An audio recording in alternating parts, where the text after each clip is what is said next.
Hujambo na karibu sana katika mwendelezo wa taarifa zetu muda huu kutoka kimataifa, na utasikia taarifa kuhusu mipango ya mkutano wa Putin na Trump kwamba haipo tena, au taarifa kuhusu mkutano wa Trump na Putin hautabiliki kuwepo, ambako iliweza kuripotiwa ya kwamba utakuwepo huko Hungary katika mji wa Budapest. Hivyo utasikia pia kuhusu undani wa taarifa ya mkutano wa Putin na Trump kuwa hautabiriki kuwa utafanyika katika siku za hivi karibuni. Kwa sasa hakuna mipango ya rais wa Marekani Donald Trump na rais wa Urusi Vladimir Putin kukutana katika siku za usoni. Shirika la habari la Reuters limeripoti hivyo Oktoba 21 likimnukuu afisa mmoja ambaye hakuwekwa wazi kwa jina lake,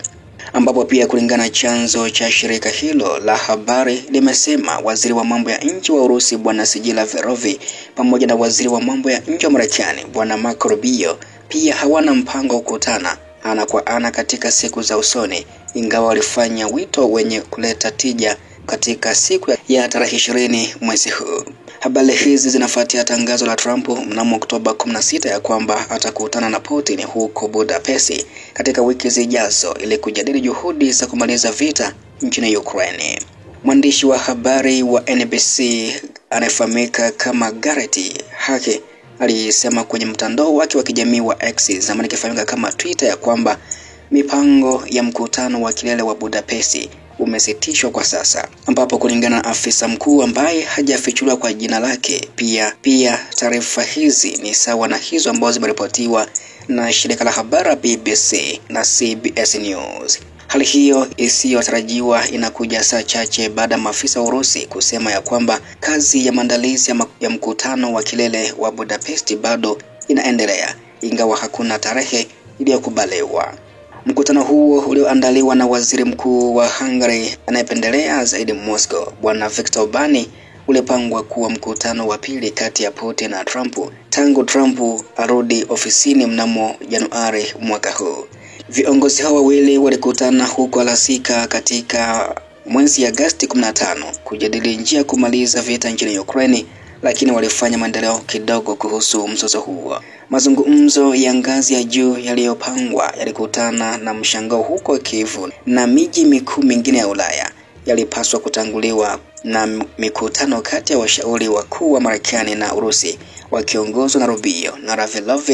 kwa mtiririko huo, kufuatia simu kati ya wanadiplomasia wawili wakuu mapema wiki hii. Nalo shirika la habari la CNN liweza kuripoti ya kwamba kulingana vyanzo, mkutano huo wa ana kwa ana uliahirishwa kwa sababu ya mitazamo tofauti na msimamo wa Urusi wa upendeleo. Donald Trump alitangaza mipango ya mkutano huo siku moja tu kabla kuonana na rais wa Ukraine Volodymyr Zelensky huko ikulu ya White House, ambako pia wakati Ukraine ilikuwa na matumaini ya kupata mikataba ya silaha mpya kabisa za Marekani, hasa makombora ya Tomahawk, ambako Trump aliripotiwa alimshinikiza Zelensky kukubali matakwa ya eneo la Urusi kwa mkoa mzima wa Donetsk. Rais wa Marekani baadaye alikanusha kuitaka Ukraine iachie maeneo yasiyokaliwa, akipendekeza kusitishwa kwa mapigano katika mstari wa mbele wa sasa wa kivita. Kiev na washirika wake wa Ulaya wameunga mkono pendekezo hilo, wakati Moscow imelikataa na kutaka kile inachokiita sababu kuu za mzozo kushughulikiwa. Na hiki ndicho ambacho pia kimeripotiwa muda huu kuhusu mkutano kati ya Trump na Putin kuwa hautabiliki au ni kama umeahirishwa. Kwa mujibu wa kile ambacho kimezungumzwa na ripoti ya Reuters ni kwamba kwa sasa hakuna mipango ya rais wa Marekani Donald Trump na rais wa Urusi Vladimir Putin kukutana katika siku za usoni, ambako Trump katika siku za hivi karibuni ama katika wiki iliyopita alitangaza kwamba aliweza kupanga pia hatua nyingine mazungumzo ya ana kwa ana kati yake yeye na Putin, na lengo hasa likiwa ni kuangalia namna gani ambavyo pia wanaweza kumaliza mzozo wa Urusi na Ukraine ambao umechukua muda mrefu sana. Na alifanya hivyo pia wakati akizungumza na Zelensky, au kabla kuzungumza na Zelensky, kwamba alizungumza kwanza na rais wa Urusi, na kilichofuata baada ya hapo pia kwenye mazungumzo ambayo alizungumza na Zelensky alisema kwamba kauli yake ya mwisho ambayo ilitembea zaidi, kwa sababu inasadika kwamba mkutano wake na Zelensky ambao ulifanyika wiki iliyopita ni kama haukwisha vizuri, na neno lake la mwisho lilikuwa ni kwamba acha tuone, akimaanisha ama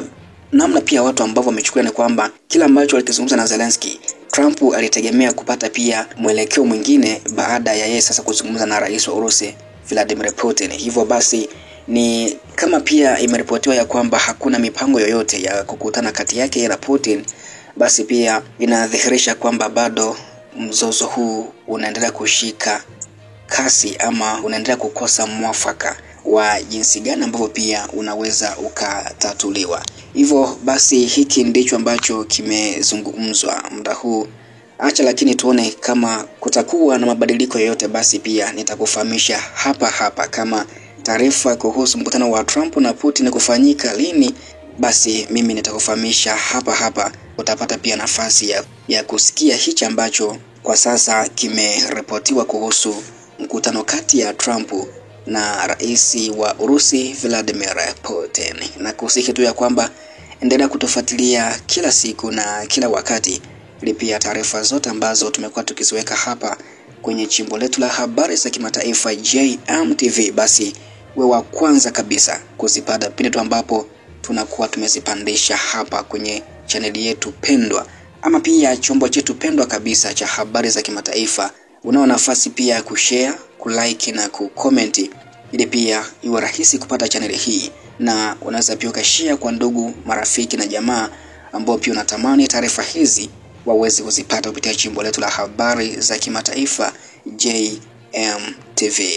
Na kingine pia ambacho nakukumbusha, kama utahitaji kupata taarifa hizi za kimataifa, hasa vita ya Urusi na Ukraine, basi nafasi unayo na unaweza kujiunga nasi sasa moja kwa moja kwa kutumia meseji ya neno ni unge kwa njia ya WhatsApp kupitia nambari ya Yasi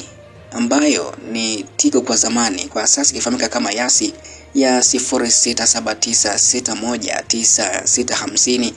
yani 0679619650. Basi pia ukiwa na namba hii nitumie message ya neno ni unge kwa njia ya WhatsApp, basi pia nami nitakupatia maelekezo zaidi jinsi gani ambavyo pia unaweza kupata taarifa hizi au matukio ya kivita pia Urusi kutoka moja kwa moja huko mstari wa mbele wa kivita. Asante kama tayari uko na sisi muda wote. Asante pia kama unashare taarifa zetu. Asante pia kwa kuendelea kuwa nasi kwa muda wote ambao tumekuwa nanyi kila muda kwa ajili ya taarifa hizi, na kusikia kwamba endelea kutufuatilia kila siku. Na asante kwa sasa, na pia karibu sana hapo baadaye kwa taarifa zingine zaidi kutokea huko kimataifa.